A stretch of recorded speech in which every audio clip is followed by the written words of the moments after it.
All right, we're here with the 2021 Kawasaki Z900. I couldn't wait to test one. So here we are, enough with the chit chat, let's get on it.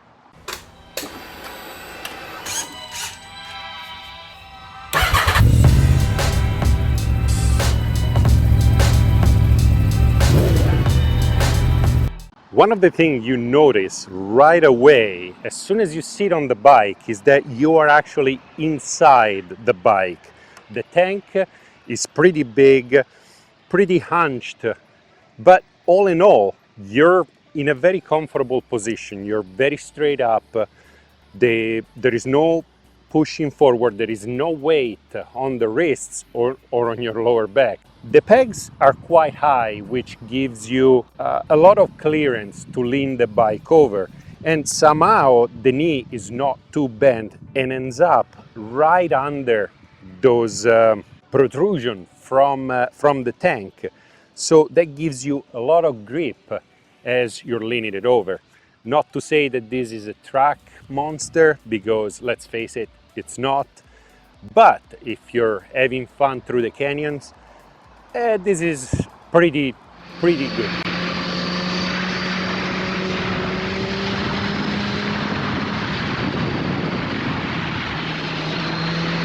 If we talk about suspensions, you get a 41mm front fork, and you get a nice monoshock in the back, horizontally mounted. They are adjustable preload and rebound, but there is no compression. Obviously, they do not compare to the SC model, because the SC model has fully adjustable haulings.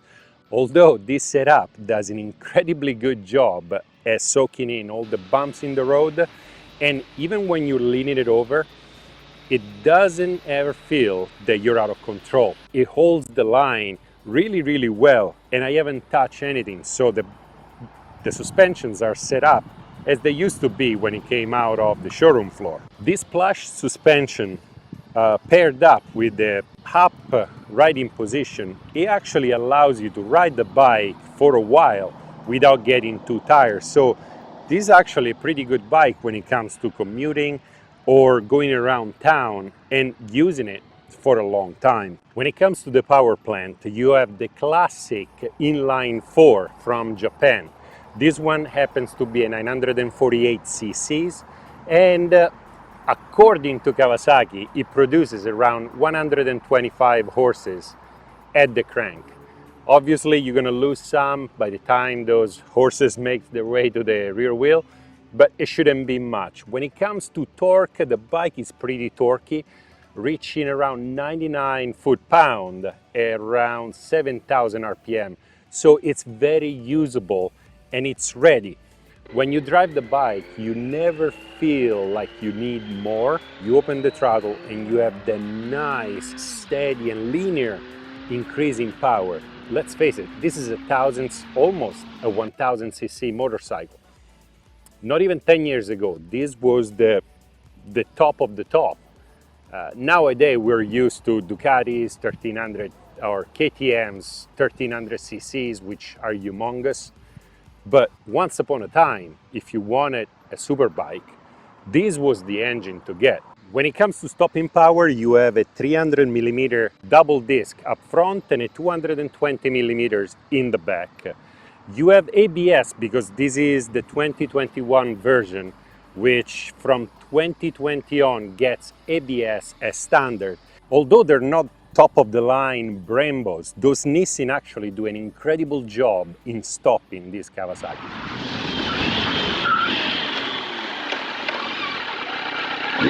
The feeling is pretty good, and when you actually pinch on those brakes, the bike stops really quick, quicker than I actually thought it would. Since 2020, the bike got a whole bunch of electronics added to it, which coupled up with the low price makes this bike a real bargain. So you now get a TFT display, which could be set either in dark mode or light mode. Obviously, dark mode is much better if you ask me. And on top of that, you now get ABS as standard, traction control and riding modes. The riding modes are sport, road, rain, and you have a rider mode where you can actually adjust the power level and the traction control.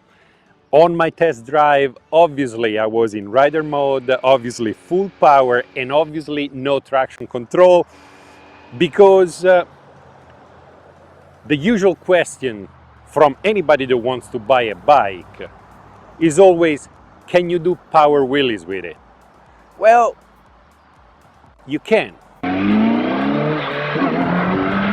So in the end, you get a lot of bike for the money, a lot of electronics, a good riding and usable motorcycle, and if you ask me, is one of the best looking in the category.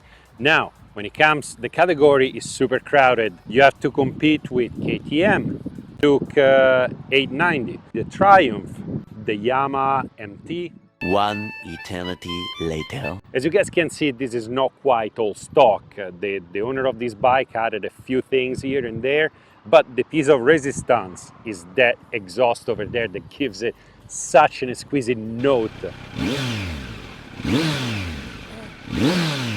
In this configuration as is, this bike looks pretty good.